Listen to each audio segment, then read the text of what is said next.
All right, in today's video, we're going to talk about building a life outside of your wife.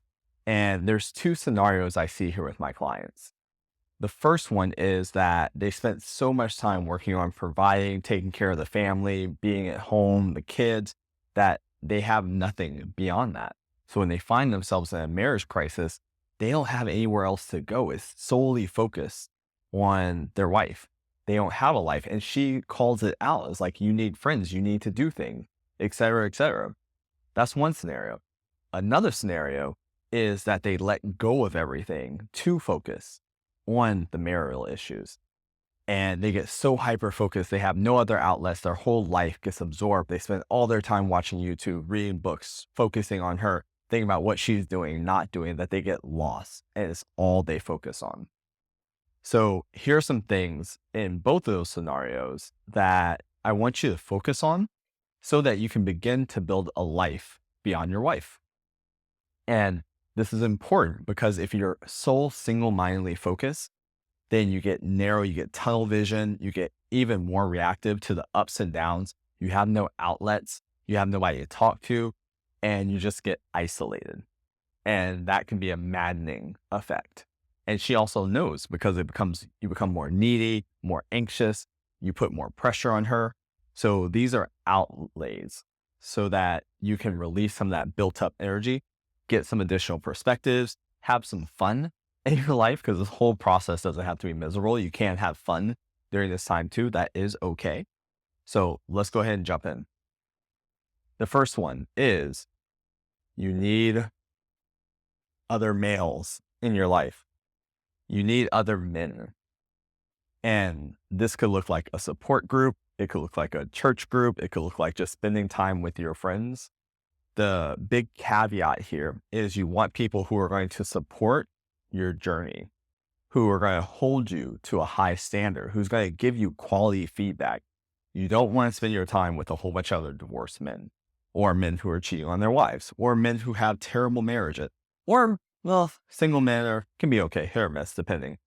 You want to spend it with quality men who are going to give you good feedback, who's going to give you good support, who have something that you want as well, who their lives resemble something you'd like in your life. You really want to focus on that. You can do family here as well. So like brothers, cousins, stuff like that. Just be careful when you talk to those people, because if you disclose too much about what's going on in the marriage, it can taint your wife to them. And then you have a lot of cleanup you have to do after reconciliation. All right. So that's number one. Number two, and these aren't mutually exclusive, but hobbies. You can also meet other men with hobbies, right? You can do hobbies with other men. So these overlap, right? So have activities that you like to do, right? Whether that's go play some recreational sports, rock climbing, gym, anything that allows you to disconnect and enjoy. And the gym, hit or miss, right? Some people are doing it just to lay out some theme, maybe, or they truly enjoy it.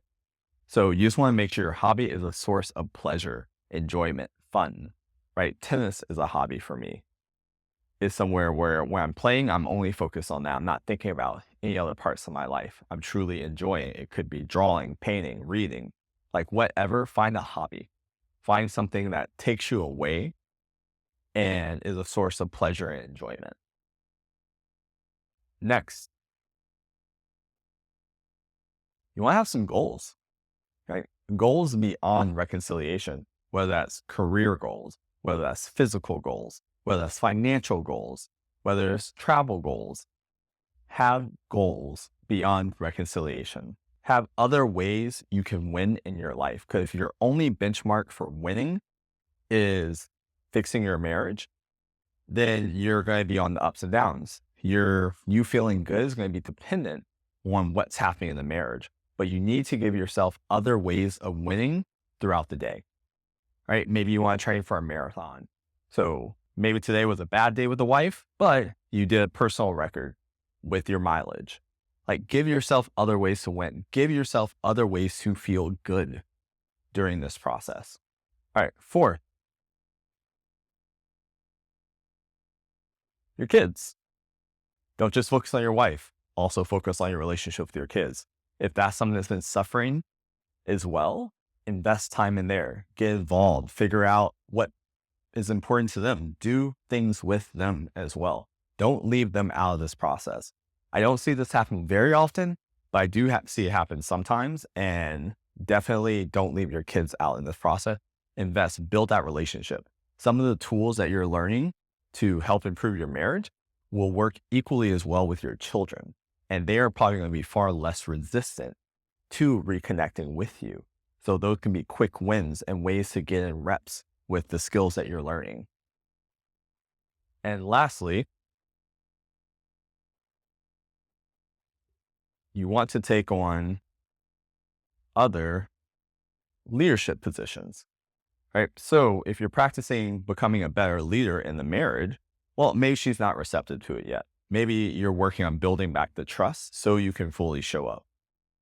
But there are going to be other places where you can lead. If you're not already in a leadership position in your career, well, maybe you can join a volunteer group, right? Maybe you can do a Big Brother program. Do something that allows you to lead, right? Your HOA, maybe go for the board there or something like that. Find leadership positions where you can practice leading. And these people are not going to be resistant to it. So it's going to be much easier to show up, be consistent, practice being a man of your word, do all the things that she's looking for you, but you can find training environments to help support you. And that will really make things a lot easier for you. You just get more reps because leadership is a practice. It's something you cultivate. It doesn't show up overnight. All right. So those are the 5 ways to build a life outside of your wife. And if you want some more help with this, click the link below. We have some great tools, resources, free programs, courses, all that to help support you with this. And I'll see you on the next video. Take care.